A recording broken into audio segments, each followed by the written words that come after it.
The first time the house appeared in my sleep was just weeks after the accident. Nicole. Nicole was gone. A drunk driver, a blind corner, a life extinguished in an instant. The world had tilted on its axis, and I was adrift in a sea of grief so vast it threatened to swallow me whole. The dream house mirrored the hollowness I felt inside. It was old, decaying, like something beautiful that had been left to rot. The dust dancing in the faint light felt like the remnants of memories, swirling but ultimately lost. The rhythmic thumping that echoed through the walls was like the relentless beat of my own broken heart, a constant reminder of what was missing. When I first saw the figure at the end of the hallway, its gaunt silhouette seemed to embody the very essence of loss. It was the shape of absence, the shadow Nicole had left behind. Its lolling head felt like the weight of my own grief, a burden too heavy to bear. And those dark, bottomless eyes, they reflected the emptiness that had taken root within me. Waking up in a cold sweat those first few times, the lingering feeling of dread was intertwined with the raw ache of losing Nicole. The house felt like a manifestation of my heartbreak and despair. I tried to rationalize it, telling myself it was just my mind processing the trauma, the shock. But the dream kept returning, each night pulling me back into that sinister atmosphere. The figure grew closer, and I started to recognize a terrible familiarity in its features.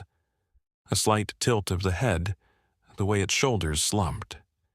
It was like a distorted reflection of my own grief-stricken posture, a physical manifestation of my inner torment. The inability to scream in the dream mirrored my waking struggle to articulate the depth of my pain. Words felt inadequate, hollow. The icy fingers I felt on my arm upon waking were like the lingering touch of a memory, a phantom sensation of a love that was no longer tangible. The dream wasn't just a random nightmare, it was a landscape built from my grief. The house was the shell of my former life, now filled with the dust of what was. The rhythmic thumping was the echo of a heartbeat that felt irrevocably damaged, and the figure was the manifestation of my loss, a constant, silent reminder of Nicole's absence. Even before the dream started to bleed into my waking hours, it was terrifying because it felt so profoundly real. It wasn't just a fantastical monster chasing me. It was the weight of my sorrow, given a physical form in the darkness of my mind. It was the fear that this crushing grief would never truly leave me, that I would forever be trapped in this desolate house of loss. And as the dream began to seep into my reality, the terrifying thought took root. Was my grief so powerful that it was now reshaping the world around me, turning my life into a living nightmare? The moment I woke after the figure spoke my name, the air in my bedroom was different. It was heavy, thick, carrying that familiar scent of dust and decay, no longer just a fleeting phantom. My eyes darted around the room, and the cheerful yellow walls seemed to have dulled, the paint appearing aged and cracked in places. The rhythmic thumping, once a distant echo in my waking hours, was now a steady, low pulse that vibrated through the floorboards of the house. Panic seized me. This wasn't just a lingering feeling, this was real. I scrambled out of bed, my bare feet landing on a floor that felt strangely uneven, almost like the warped wooden planks in the dream house. The dark smudge on the wall was still there, but it had grown, its shape more defined, eerily resembling the gaunt silhouette. I rushed to the window, desperate for a glimpse of the normal world outside, but the morning light seemed muted, filtered through an unseen haze. My neighbor's vibrant green lawn appeared sickly and brown, as if death had swept through. Even the sounds of the city, the distant traffic, the birds chirping, were muffled, replaced by an eerie silence. My house was transforming into the house from my nightmare. Over the next few days, the transformation accelerated. The thumping grew louder, sometimes resonating with a sickening intensity. Shadows clung to the corners of my rooms, deepening and swirling even in broad daylight. The scent of decay permeated everything, clinging to my clothes, my hair, making food taste like ash. The figure started appearing more frequently. At first, it was just a fleeting glimpse in a mirror, a dark shape at the edge of my vision. But soon it became bolder. I'd see it standing in the hallway, its gaunt frame impossibly thin, its head tilted at that unnerving angle. When I'd blink, it would be gone, leaving behind a chilling residue of fear. Sleep was no longer an escape. It was merely a continuation. The dream house was now my reality, and the nights were an unbroken extension of the day's terror. The figure would approach me in the dim light of my bedroom, its silent gaze piercing. Sometimes I'd feel its icy breath on my face, even when I was awake.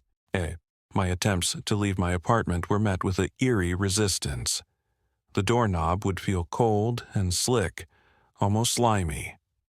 Once, when I finally managed to open the door, the hallway outside was shrouded in unnatural fog. A sense of overwhelming dread washed over me, and I slammed the door shut, feeling trapped not just within my house, but within the confines of my nightmare. I tried to tell others, to explain what was happening, but my words sounded like madness, a jumbled mess of fear and disbelief.